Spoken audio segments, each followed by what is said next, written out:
स्वागत है आप सभी का यथार्थ दर्पण के इस ऑनलाइन मंच पर। मेरा नाम है आकिफ सैफ़ी। हम सभी लोग जनरल पेपर में लॉजिकल रीजनिंग की क्लास कर रहे हैं। लॉजिकल रीजनिंग की कक्षा में टाइप्स ऑफ रीजनिंग हमने पढ़ी हैं। उन टाइप्स ऑफ रीजनिंग में जो पहली रीजनिंग हमने देखी थी निगमनात्मक तर्क, जिसको डिडक्टिव रीजनिंग कहा गया था, उसको हमने पिछली कक्षा में देखा था। जिस किसी ने भी वो पिछली कक्षा नहीं देखी है वो ऊपर आई बटन पर क्लिक करके देख सकते हैं, नीचे डिस्क्रिप्शन में लिंक है, वहाँ जा कर के देख सकते हैं, या आप चैनल पर जा कर के प्लेलिस्ट वाले ऑप्शन में जाएंगे और प्लेलिस्ट वाले ऑप्शन में जा कर के लॉजिकल रीजनिंग के नाम से प्लेलिस्ट आप वहाँ पर ढूंढ लेंगे, सर्च कर लेंगे, तो उसमें आपको पीछे की कक्षाएं जो भी होंगी मिल जाएंगी। चलिए, पिछली कक्षा में हमने आपसे कहा था कि निगमनात्मक तर्क से आने वाली जितने भी प्रीवियस ईयर में क्वेश्चंस हैं उन सारे क्वेश्चंस को हम सॉल्व करेंगे, हल करने का प्रयास करेंगे। तो आज हम वही आपके लिए कुछ महत्वपूर्ण प्रश्न लेकर के आए हैं जो पूर्व के प्रश्न पत्रों में आए हुए हैं। तो चलिए, और यदि हम उन प्रश्नों को सॉल्व करते हैं तो निगमनात्मक तर्क ये वाला जो टॉपिक है ये हमारा एकदम से कंठस्थ हो जाएगा, मजबूत हो जाएगा। ठीक है, तो चलिए देखते हैं।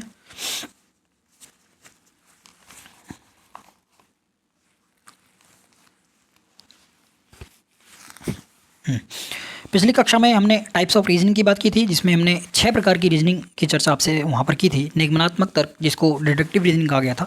इसके अलावा आगमनात्मक तर्क, इसको इंडक्टिव रीजनिंग कहा गया था। अपवर्तनात्मक तर्क, इसको अबडक्टिव रीजनिंग कहा गया था। इसके अलावा सादृश्यात्मक, इसको एनालॉग्स रीजनिंग कहा गया था। इसके अलावा तथ्यात्मक तर्क, इसको फैक्चुअल रीजनिंग कहा गया था। और छठा काल्पनिक तर्क, इसको हाइपोथेटिकल रीजनिंग कहा गया था। तो ये 6 प्रकार की जो रीजनिंग थी, 6 प्रकार के जो तर्क थे, इनको हमने देखा था। इसमें हमने आपसे चर्चा की थी कि 3 प्रकार के ही तर्क हमारे पाठ्यक्रम में, यूजीसी के पाठ्यक्रम में लगे हुए हैं, जिनमें मैंने यहाँ पर निशान लगा रखा है। पहला है निगमनात्मक तर्क, दूसरा है आगमनात्मक तर्क और तीसरा है सादृश्यात्मक तर्क। तो ये 3 प्रकार के तर्क हमें पढ़ने हैं। इन्हीं 3 प्रकार के तर्कों से टाइप्स ऑफ रीजनिंग से प्रश्न बनता है। इसके अलावा बाकी के जो 6 रीजनिंग हैं, 6 रीजनिंग के प्रकार हैं, यहाँ से प्रश्न नहीं आता है। प्रश्न केवल इन्हीं तीनों से आता है। मैंने आपको ये भी बताया था कि ये जो आगमनात्मक तर्क और निगमनात्मक तर्क, ये 2 प्रकार के जो तर्क हैं, ये हमारे रिसर्च में भी आते हैं, इसके अलावा ये हमारी टीचिंग में भी आते हैं। तो यदि हम इनको यहाँ से पढ़ लेंगे या कहीं से भी पढ़ लेंगे, एक बार इनको यदि हमने पढ़ लिया तो फिर रिसर्च में भी ये काम देगा और टीचिंग में भी काम देगा। तो फंडामेंटल रूल जो है इनके वो सब सेम ही है। तो चलिए देखते हैं। इसमें हमने एक लाइन देखी थी, सामान्य से विशिष्ट की ओर, अर्थात जर्नल टू पर्टिकुलर, ये हमने देखा था। जर्नल का मतलब है सार्वभौमिक और सार्वभौमिक का मतलब है एक जर्नल स्टेटमेंट जो सभी पर लागू होता है और उस सभी पर लागू होने वाले स्टेटमेंट को चेक किया जाता है किसी एक पर्टिकुलर व्यक्ति पर या एक किसी पर्टिकुलर पर। ठीक है, तो जब हम सामान्य से विशिष्ट की ओर जाते हैं तो या जर्नल से पर्टिकुलर की तरफ जाते हैं। मान लेते हैं एक हमारे पास जर्नल स्टेटमेंट है, सभी लड़कियां सुंदर है। ये एक ऐसा स्टेटमेंट है, ये एक जर्नल स्टेटमेंट है, ये सभी पर लागू होता है। ऑल गर्ल्स आर ब्यूटीफुल, इसका मतलब ये है कि संसार की जितनी भी लड़कियां हैं वो सारी सुंदर हैं। ये एक जर्नल स्टेटमेंट है, सार्वभौमिक है, यूनिवर्सल है। ठीक है, अब ये जो हमने स्टेटमेंट दिया है, इस स्टेटमेंट को इसके कंक्लूज़न के साथ मैच करके चेक किया जाएगा कि ये जर्नल स्टेटमेंट है ये सही है या गलत है। हमने जर्नल स्टेटमेंट दिया कि सभी लड़कियां सुंदर होती हैं, इसमें कंक्लूज़न दिया हुआ है। अच्छा, इसमें एक और कथन दिया हुआ है, कल्पना एक लड़की है, उसके अलावा फिर इसमें कंक्लूज़न है कल्पना सुंदर है। तो इससे हमें पता चलता है कि यह जो रीजनिंग है ये हमारी डिडक्टिव रीजनिंग है, अर्थात निगमनात्मक तर्क है। समझ आया? तो चलिए, जब हम सामान्य से विशिष्ट की ओर जाते हैं तो निगमनात्मक तर्क होता है। इसमें हमने यह जाना था कि निगमनात्मक तर्क में नियम कानून जो होते हैं उनको चेक किया जाता है। अप्लाई की जहाँ पर बात होती है, जिनको चेक किया जाता है, जिनका मूल्यांकन किया जाता है, इस प्रकार की जो चीज़ें हैं वो निगमनात्मक तर्क के अंतर्गत आती हैं। ये सारी चीज़ें हमने वहाँ पर देखी थी और समझने का प्रयास किया था। इसके अलावा हमने फिर जो अपवर्तन कौन सा तर्क है, फिर उसके अलावा जो दूसरा तर्क था आगमनात्मक तर्क, इसको भी देखा था।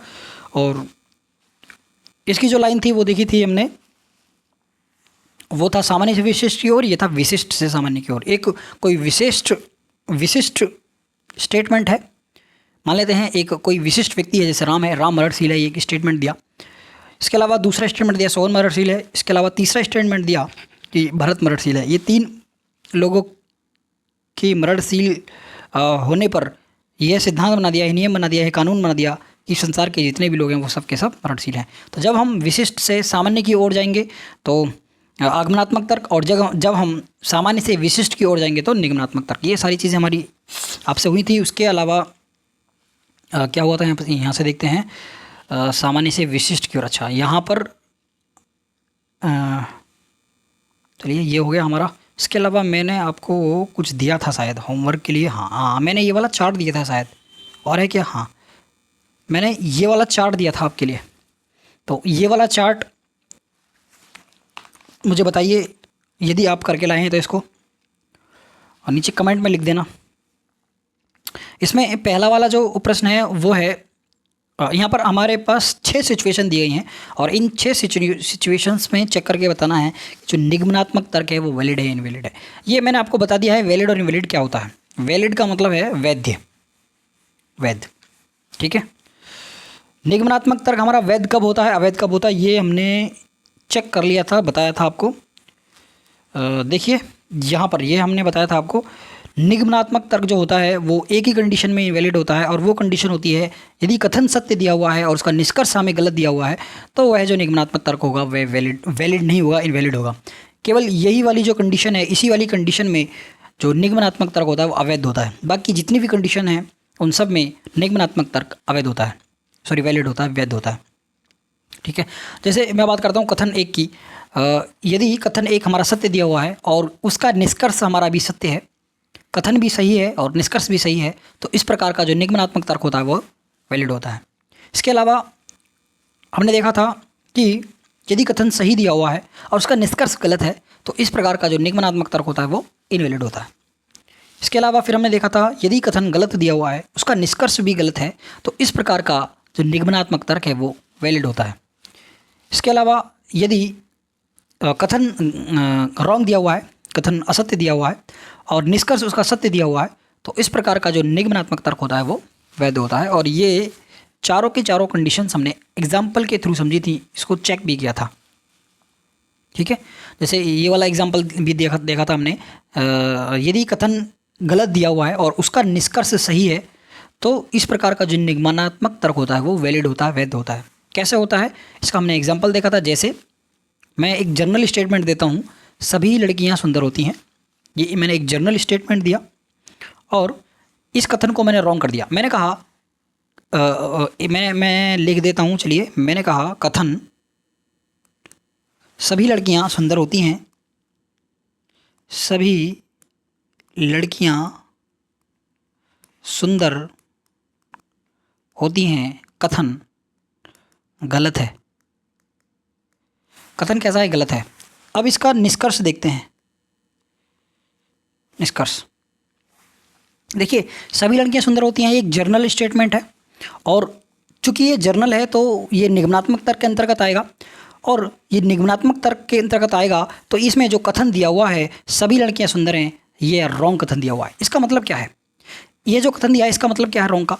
रॉन्ग का मतलब ये है कि सभी लड़कियां सुंदर होती हैं, ये कथन गलत है। इसका मतलब ये है कि सभी लड़कियां सुंदर नहीं होती, यानी सभी लड़कियां सुंदर होती हैं जब ये कथन गलत दिया हुआ है तो इसका मतलब यह है कि सभी लड़कियां सुंदर नहीं होती हैं। संसार की जितनी भी लड़कियां हैं वो सुंदर, मतलब सभी लड़कियां यदि सुंदर नहीं तो संसार की जो लड़कियां हैं वो सभी वो सुंदर नहीं होती हैं, शायद कुछ होती हों। अब मैं निष्कर्ष देता हूँ, निष्कर्ष दिया कुछ लड़कियां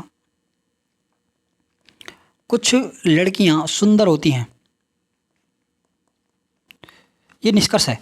तो मुझे बताओ, जब सभी लड़कियां सुंदर नहीं है तो कुछ तो सुंदर होंगी। ये वाला कथन हमारा गलत था, लेकिन यह जो इसका निष्कर्ष निकाला है हमने, ये निष्कर्ष सही है। तो इसका मतलब यदि कथन सही हो और निष्कर्ष उसका कथन गलत हो और उसका निष्कर्ष सही हो तो इस प्रकार का जो निगमनात्मक तर्क है वह वैलिड होता है, वैध होता है, ठीक है, चल जाएगा। इस कंडीशन में होगा तर्क तब भी निगमनात्मक तर्क माना जाएगा, इस कंडीशन में होगा तब भी निगमनात्मक तर्क माना जाएगा, इस कंडीशन में होगा तब भी निगमनात्मक तर्क माना जाएगा। लेकिन यदि इस कंडीशन में हुआ तो वह निगमनात्मक तर्क नहीं माना जाएगा, निगमनात्मक तर्क की श्रेणी से बाहर कर दिया जाएगा। तो समझ में आया कौन सा होता है निगमनात्मक तर्क। अच्छा, ये हमने आपको होमवर्क दिया था, होमवर्क था, ये आपको चेक करना है।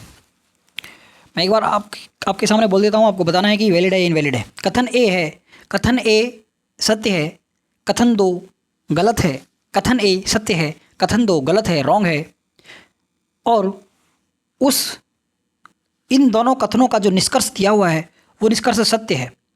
फिर से देखिए, कथन 1 सत्य है, कथन 2 गलत है और इसका निष्कर्ष सत्य है, तो इस प्रकार का निगमनात्मक तर्क वैलिड होगा या इनवैलिड होगा, ये आपको बताना है। इसके अलावा दूसरी कंडीशन में देता हूँ आपको, कथन 1 सत्य है, कथन 2 गलत है और इन दोनों कथनों का जो निष्कर्ष है वो असत्य है, तो इस प्रकार का जो निगमनात्मक तर्क होगा वो वैध होगा या अवैध होगा, ये आपको बताना है, वैलिड होगा या इनवैलिड होगा। तीसरी कंडीशन मैंने आपको दी थी, कथन 1 गलत है, कथन 2 भी गलत है, इनका निष्कर्ष सत्य है, इस प्रकार का निगमनात्मक तर्क वैध होगा या अवैध होगा, ये आप बताना है। इसके अलावा मैं चौथी कंडीशन दी थी आपको, कथन होगा यहाँ पर, कथन 1 सत्य है, कथन 2 गलत, अच्छा कथन 1 गलत है, कथन 2 भी गलत है। पहले मैंने सही बोला था क्या? चलिए, कथन 1 गलत है, कथन 2 भी गलत है, लेकिन उसका निष्कर्ष असत्य है, उसका निष्कर्ष भी असत्य है, तो इस प्रकार का जो निगमनात्मक तर्क होगा वो वैलिड होगा या इनवैलिड होगा, ये बताना है। इसके अलावा हम चौथी कंडीशन देते हैं। चौथी कंडीशन मैंने आपको दी थी, यदि कथन 1 सत्य है, कथन 2 भी सत्य है और इन दोनों सत्य कथनों का जो निष्कर्ष है वह भी सत्य है, तो इस प्रकार का निगमनात्मक तर्क वैध होगा या अवैध होगा, ये आपको बताना है। इसके अलावा जो छठी कंडीशन मैंने आपको दी थी, छठी कंडीशन थी, कथन 1 सत्य है, कथन 2 भी सत्य है, इनका निष्कर्ष असत्य है, तो इस प्रकार का निगमनात्मक तर्क वैध होगा या अवैध होगा, ये आपको बताना है। तो मैंने आपको बताया था कि जो निगमनात्मक तर्क होता है वह केवल एक ही कंडीशन में अवैध होता है, और वो होती है ये वाली कंडीशन। ये वाली कंडीशन क्या कहती है? ये वाली कंडीशन कहती है, यदि कथन सही दिया हुआ है और उसका निष्कर्ष गलत दिया हुआ है, कथन सही है और निष्कर्ष गलत है, तो इस प्रकार का निगमनात्मक तर्क इनवैलिड होता है, अवैध होता है। तो यही वाली कंडीशन देख लीजिए, इसमें कहाँ पर लग रही है। यह वाली कंडीशन यदि मैं देखता हूँ तो कथन 1 गलत है, कथन 2 भी गलत है, नहीं यहाँ पर नहीं लग रही है। कथन 1 सत्य है, कथन 2 सत्य है, लेकिन उनका निष्कर्ष असत्य है, तो इस प्रकार का निगमनात्मक तर्क अवैध होता है, इनवैलिड होता है। इस केस में जो निगमनात्मक तर्क होगा अवैध होगा, बाकी सब में वैलिड होगा, वैलिड होगा, वैलिड होगा, वैलिड होगा। तो समझ में आया?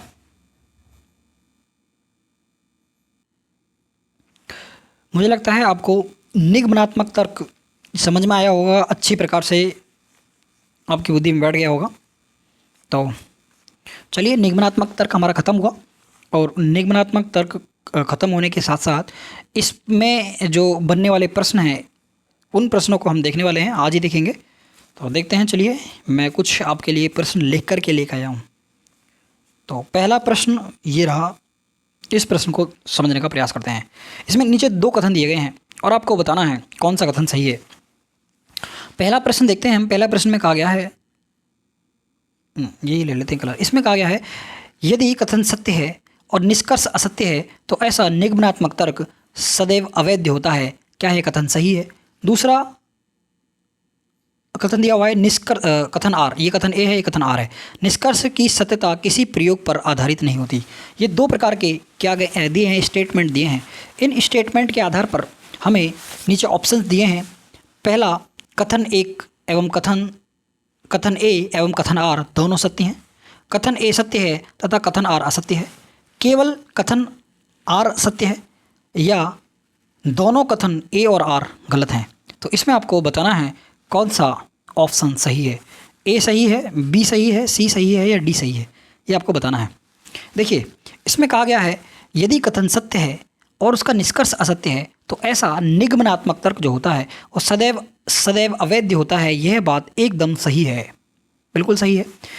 फिर उसके बाद कथन आर दिया हुआ है, निष्कर्ष की सत्यता किसी प्रयोग पर आधारित नहीं होती। यह बात भी एकदम सही है। यह बात कैसे सही है? यह बात सही है क्योंकि जब हम कहते हैं, से देखिए यहाँ पर देखते हैं, हमने एग्जाम्पल लिया था,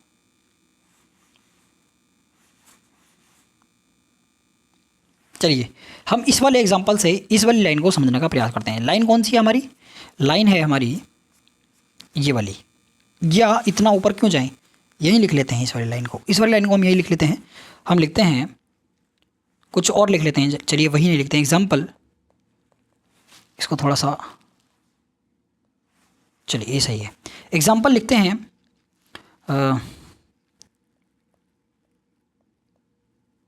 सभी मनुष्य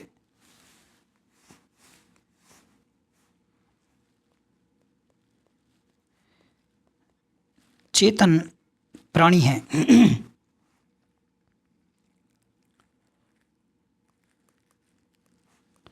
राम एक मनुष्य है। ये प्रेमिसिस 1 है, ये प्रेमिसिस 2 है। अब यहाँ पर कंक्लूजन निकालते हैं, राम चेतन प्राणी है। अब मुझे बताओ, यह जो तर्क दिया हुआ है, यह आगमनात्मक तर्क है या निगमनात्मक तर्क है? देखिए, जब हम बात करते हैं सभी मनुष्य चेतन प्राणी होते हैं, सभी की बात कर रहे हैं, और सभी से हम जब एक जर्नल से एक पर्टिकुलर की तरफ जा रहे हैं, राम की तरफ जा रहे हैं, तो यह जो है ये निगमनात्मक तर्क के अंतर्गत आता है। अब इसमें पूछा गया है कि निगमनात्मक तर्क, अच्छा यहाँ पर देखिए ये वाला जो कथन आर दिया हुआ है, इसकी हम जांच करते हैं, चेक करते हैं। निष्कर्ष की सत्यता किसी प्रयोग पर आधारित नहीं होती। ये बात बिल्कुल सही है। कैसे सही है? ये जो हमारा निष्कर्ष निकला है, इस निष्कर्ष को निकालने के लिए हमने कोई प्रयोग किया है, कोई एक्सपेरिमेंट किया है? नहीं किया ना, हमने कोई एक्सपेरिमेंट नहीं किया, हमने कोई इसका क्या नहीं किया, कोई प्रयोग नहीं किया, कोई इसमें कोई जांच नहीं की, कोई पड़ताल नहीं की, कुछ नहीं किया हमने। यह जो निष्कर्ष है खुद ब खुद निकल कर आया है। ये जो निष्कर्ष है ना, वो इसी में छुपा हुआ है। देखिए, सभी मनुष्य चेतन प्राणी हैं, राम एक मनुष्य है। तो हमें कोई एक्सपेरिमेंट करने की ज़रूरत नहीं है। राम चेतन प्राणी है साबित करने के लिए हमें किसी एक्सपेरिमेंट की ज़रूरत नहीं है, ये खुद ब खुद प्रूफ होता है। तो क्या कहते हैं, निष्कर्ष की सत्यता किसी प्रयोग पर आधारित नहीं होती है। ये स्टेटमेंट में ही दिया हुआ है। ये जो निष्कर्ष है, ये पहले भी मैंने आपको बताया था, ये जो निष्कर्ष है ना, वो हमें स्टेटमेंट में ही मिलता है। तो स्टेटमेंट में ही दिया हुआ है, इसे चेक करने के लिए हमें किसी एक्सपेरिमेंट करने की कोई ज़रूरत नहीं है। ये सीधा का सीधा ऐसा कैसे निकल आएगा। तो समझ आया? तो यह वाला जो प्रश्न है, इसका आंसर बैठता है हमारा, कथन ए एवं कथन आर दोनों सत्य हैं। तो ये वाला ऑप्शन ए सही है इसका। दूसरा वाला प्रश्न देखते हैं। दूसरा प्रश्न ये रहा, इसमें कहा गया है, बनाए गए नियम कानून सिद्धांत को जांचना निम्न में से कौन सी रीजनिंग का हिस्सा है, कौन से तर्क का हिस्सा है, ऐसा कह सकते हैं। तो बनाए गए नियम कानून सिद्धांत को जांचना, ये मैंने आपको बताया था कि जब कभी भी नियम को, कानून को जांचने की बात आती है, परखने की बात आती है, पड़ताल की बात आती है, या मूल्यांकन की बात आती है, तो इस प्रकार का जो तर्क होता है वह निगमनात्मक तर्क के अंतर्गत आता है। लेकिन जब नियम कानून सिद्धांत को बनाने की बात आती है, अप्लाई करने की बात नहीं आती है, बनाने की बात आती है, सिद्धांत बनाने की बात आती है, नियम बनाने की बात आती है, कानून बनाने की बात आती है, तो इस प्रकार के जो तर्क होता है, इस प्रकार का जो तर्क होता है वह आगमनात्मक तर्क होता है। तो इसमें कहा गया है, बनाए गए नियम कानून सिद्धांत को जांचना निम्न में से कौन सी रीजनिंग का हिस्सा है, तो निगमनात्मक तर्क। इस हिसाब से ए ऑप्शन सही हुआ। तीसरा प्रश्न देखते हैं। इस तीसरे प्रश्न में कहा गया है, निम्न में तर्क के प्रकार को पहचानिए। कथन 1 दिया हुआ है हमारा, सभी मनुष्य चेतन प्राणी हैं। कथन 2, राम एक मनुष्य है, और निष्कर्ष निकाला राम एक चेतन प्राणी है। अभी ये हमने एग्जाम्पल के थ्रू समझ लिया, पीछे एग्जाम्पल वहाँ पर हमें कुछ और लेना चाहिए था, ये तो हमारा प्रश्न नहीं है। तो चलिए, तो इसका सीधा सीधा हम लगा देते हैं निगमनात्मक तर्क। निगमनात्मक क्यों है? क्योंकि जर्नल से हम पर्टिकुलर की तरफ जा रहे हैं। जो एक सामान्य नियम है, उस सामान्य नियम को चेक कर रहे हैं किसी एक व्यक्ति पर, एक विशिष्ट व्यक्ति पर चेक कर रहे हैं। तो इसलिए यह जो तर्क हुआ, ये कौन सा तर्क हुआ? ये हमारा निगमनात्मक तर्क हुआ। इसके अलावा चलिए हम बात करते हैं सामान्य से विशिष्ट की ओर। ये वही बात आ गई यहाँ पर, देखिए फिर से इसमें कहा गया है, सामान्य से विशिष्ट की ओर निम्न में से तर्क का कौन सा प्रकार है? सादृश्यात्मक तर्क है, निगमनात्मक तर्क है, आगमनात्मक तर्क है, या काल्पनिक तर्क है? तो ये आपको बताना है कौन सा तर्क है। इसको साफ कर देते हैं। तो चलिए, मैंने आपको बताया था कि सामान्य से जब हम विशिष्ट की ओर जाएंगे, सामान्य से विशिष्ट की ओर जाने पर तर्क का जो प्रकार होता है वो निगमनात्मक तर्क होता है। तो इसका दूसरा ऑप्शन सही है। 5वां प्रश्न देखते हैं। नीचे 2 कथन दिए गए हैं। कथन ए है, निगमनात्मक तर्क में निष्कर्ष कथन में ही अंतर्निहित होता है। बिल्कुल सही बात है, जर्नल स्टेटमेंट है। जर्नल स्टेटमेंट जो हमने यहाँ पर दिया था, इसमें मैंने कहा है कि यह जो निष्कर्ष है इसको हमें चेक करने की ज़रूरत नहीं है, ये इसी में ही, यानी प्रीमिसेस जो हैं इन दोनों प्रीमिसेस में ही अंतर्निहित है। इसे बोलते हैं टोटोलॉजी। इसको बोलते हैं क्या? टोटोलॉजी। टोटोलॉजी कहते हैं अंतर्निहित।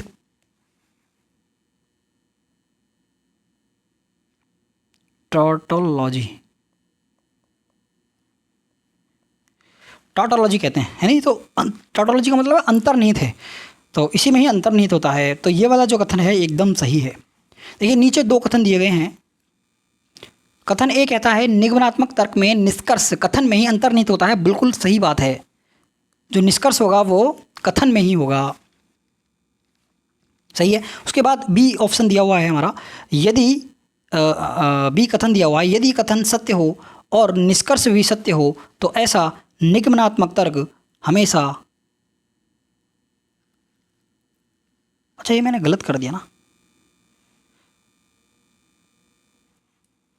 ये क्वेश्चन अलग कर लो इसको, फिर ये गलत हो गया है टाइप, है नहीं?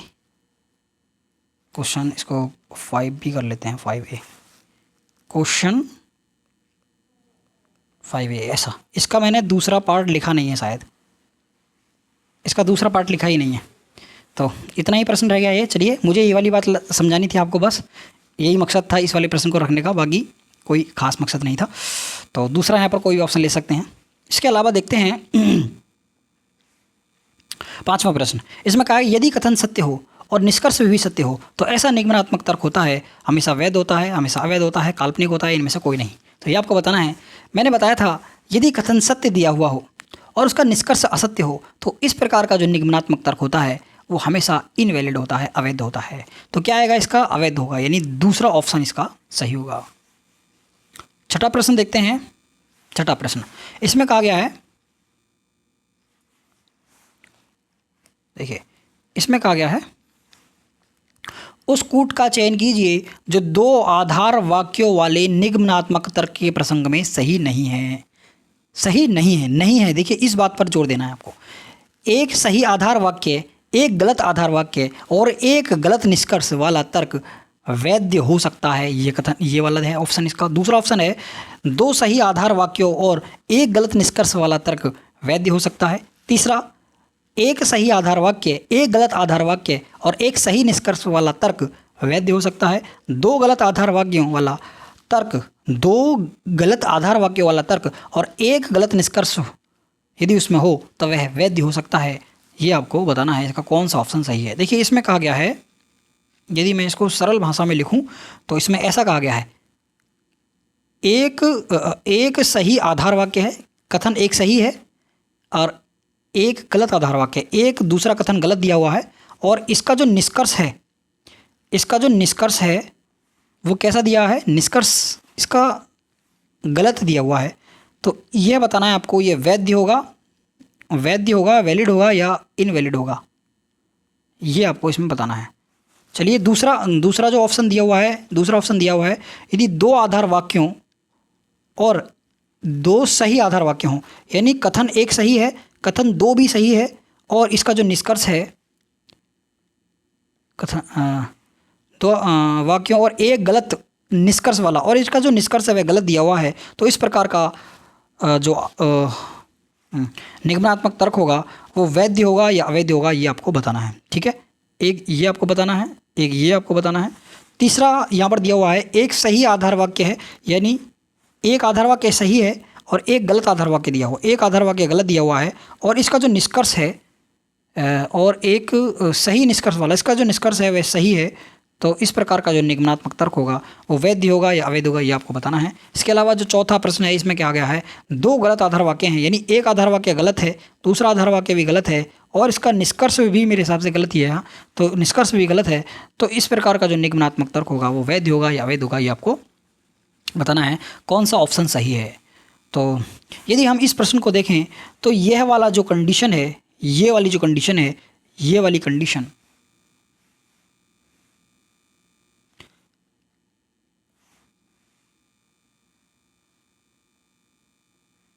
नहीं नहीं नहीं, हम गलत जा रहे हैं, हम गलत जा रहे हैं।